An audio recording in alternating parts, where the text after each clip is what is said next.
Bienvenidos. Estas son las noticias más destacadas de la OEA. Esto es OEA News, el informativo de la Organización de los Estados Americanos.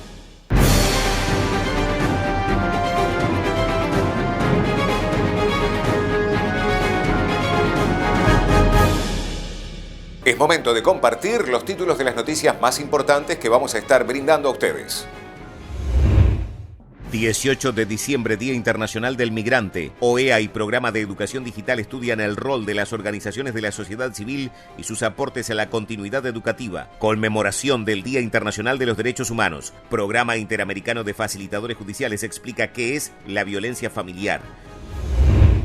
El 4 de diciembre del 2000, la Asamblea General de Naciones Unidas proclamó el 18 de diciembre como el Día Internacional del Migrante, un día que invita a reflexionar sobre la protección de los derechos humanos de las personas migrantes. La migración y el desplazamiento interno y a través de las fronteras se destacan por su crecimiento en las últimas décadas debido a una variedad de factores económicos, culturales, familiares u otros, o como el resultado de acciones relacionadas a la violencia o la búsqueda de una mejor calidad de vida. Según la ACNUR, 79,5 millones de personas han sido desplazadas por la fuerza, la cifra más alta desde la Segunda Guerra Mundial, siendo niños, niñas y adolescentes el 40% del total. Esta realidad ha incrementado también la necesidad de contar con mecanismos eficaces de respuesta que permitan promover y proteger los derechos de las personas en contexto de movilidad humana y especialmente la de grupos de atención prioritaria como niñas, niños y adolescentes.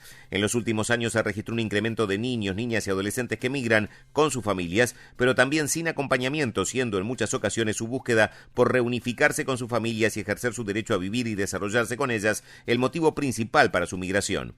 Sea que migren con familias, separados o no acompañados, pueden afrontar situaciones de vulnerabilidad que afecten el ejercicio de su derecho a vivir y desarrollarse en familia. Ante ello, es importante recordar que la combinación entre edad y condición migratoria demanda una protección específica y adecuada para el ejercicio integral de sus derechos en los estados de origen, tránsito y destino.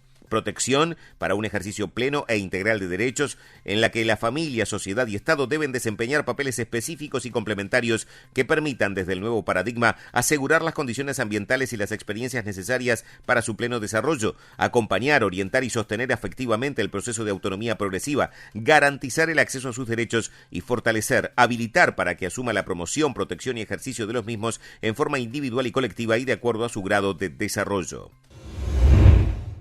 La OEA y el Programa de Educación Digital de la Fundación Telefónica lanzaron un estudio sobre el rol de las organizaciones de la sociedad civil y sus aportes a la continuidad educativa en la pandemia, en la que resaltan su contribución, gestión y programas. En el análisis se demuestra que las organizaciones de la sociedad civil son actores relevantes por su experiencia en territorio y por su fuerte y sostenido vínculo con otros sectores como corporativo, academia y organismos multilaterales. La OEA y el Programa de Educación Digital de la Fundación Telefónica recopilan en este estudio información de organizaciones de la sociedad civil educativas de países de Latinoamérica y refleja la labor realizada por estas entidades a pesar de enfrentar innumerables retos que ha enfrentado el sector. El estudio resalta que las organizaciones de la sociedad civil cuentan con capacidades de sistematización y construcción de conocimiento que han sido cruciales para el diseño de programas y políticas educativas informadas por la experiencia. Entre sus conclusiones, el estudio resalta la manera como las organizaciones de la sociedad civil lograron adaptarse a tiempos cambiantes y en respuesta a la emergencia mostraron ser efectivas y pertinentes, ayudando a garantizar la continuidad de los programas educativos. Intervención de la embajadora observadora permanente de España ante la OEA, Carmen Montón, en el Consejo Permanente de la Organización de los Estados Americanos que conmemoró el Día Internacional de los Derechos Humanos. Buenos días. Quiero agradecer la inclusión de la conmemoración del Día Internacional de los Derechos Humanos en este Consejo Permanente para resaltar el compromiso de la organización, de sus Estados miembros y de los observadores permanentes con los valores universales y el ideal común para todos los pueblos y naciones basado en que los seres humanos, mujeres y hombres, nacen con derechos y libertades fundamentales iguales e inalienables. España es una firme convencida de la necesidad de contar con un sistema eficaz de protección y promoción multilateral de los derechos humanos. España está firmemente comprometida con la promoción y protección de los derechos humanos. Es una exigencia de la sociedad española.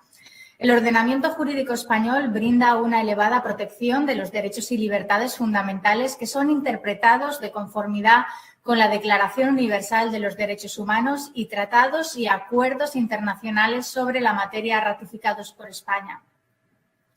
Esos mismos tratados de derechos humanos y la Carta de Derechos Fundamentales de la Unión Europea forman parte del ordenamiento interno y complementan el catálogo de derechos y libertades de la Constitución española.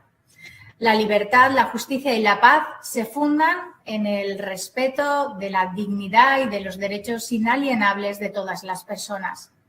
España quiere contribuir a título nacional y como miembro observador permanente de la OEA a un mundo más libre, más justo y en paz. La defensa de los derechos humanos, por tanto, constituye una prioridad de la acción exterior española.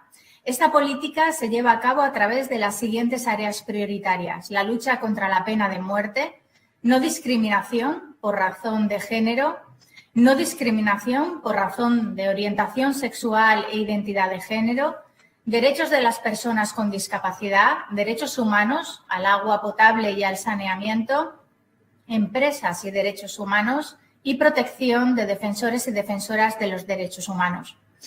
Concluyo subrayando que apoyamos con firmeza el valiosísimo trabajo de la Comisión y de la Corte Interamericana de Derechos Humanos y que desde el Fondo de Cooperación con la OEA, de la ECID, que este año 2021 ha cumplido 15 años desde su puesta en vigor, hemos promovido algunos de los enfoques más innovadores de su trabajo, con una perspectiva amplia de derechos humanos, como es el acceso a los derechos económicos, sociales, culturales y ambientales a través de la red ESCA, como por ejemplo con proyectos para el fortalecimiento del derecho a la salud y combatir la discriminación racial.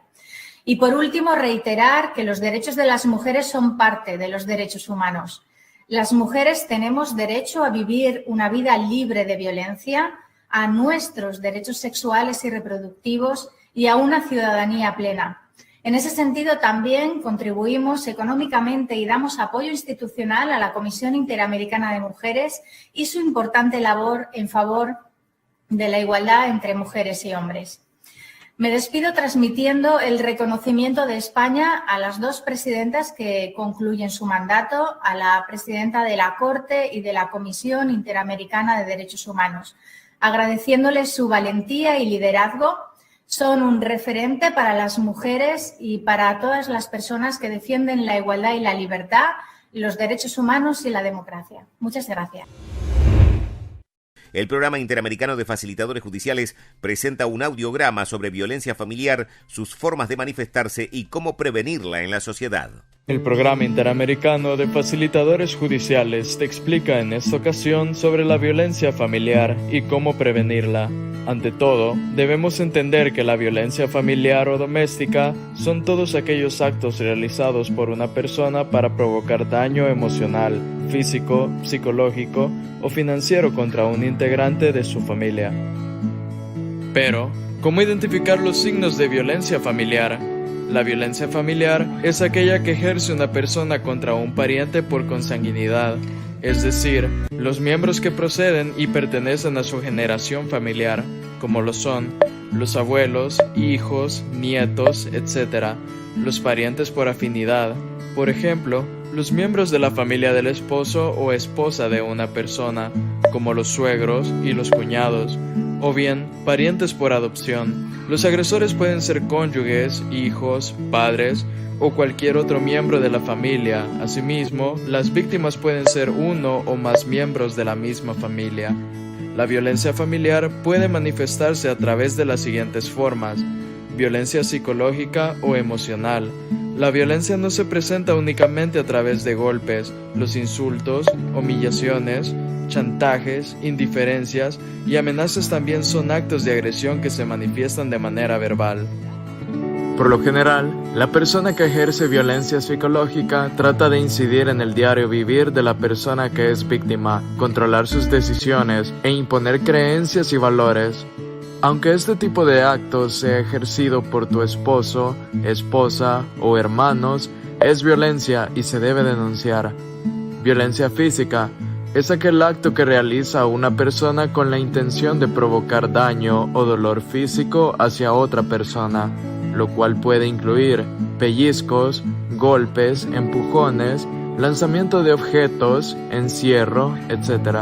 Violencia económica incluye aquellos abusos de carácter económico contra otra persona, como control de ingresos y gastos, robo, retención y/o limitación del uso de dinero que le pertenece.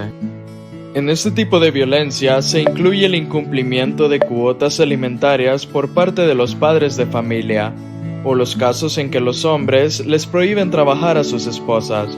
Violencia patrimonial es cuando una persona se apodera o destruye las pertenencias o bienes patrimoniales de otra persona, los cuales pueden ser documentos personales, objetos o bienes adquiridos. Violencia sexual se refiere a encuentros y relaciones sexuales provocadas contra la voluntad de una persona. El agresor o agresora, de manera forzada, abusan sexualmente de la víctima o lo obliga a participar en actos sexuales a través de la manipulación o la fuerza. El acoso verbal y las insinuaciones sexuales no deseadas ni aceptadas también son actos de violencia sexual. Es importante enfatizar que la violencia no puede ser aceptada bajo ninguna circunstancia, por lo que debemos estar atentos ante los primeros signos para prevenir consecuencias graves. Desafortunadamente, las cifras de violencia familiar son alarmantes. La violencia puede afectar a cualquier persona y puede desarrollarse desde cualquier espacio social, incluso a través de medios tecnológicos. Ante la urgencia existente por atender este tipo de casos, las y los facilitadores judiciales tenemos la tarea de promover la cultura del respeto, tolerancia y convivencia en las familias de nuestras comunidades para prevenir la violencia. Es preciso tener en cuenta que, aunque los casos de violencia familiar se manejen en los juzgados, las y los facilitadores judiciales podemos asesorar a las víctimas a denunciar a los agresores y orientarlas a iniciar un proceso de reparación y atención integral ante las instituciones respectivas.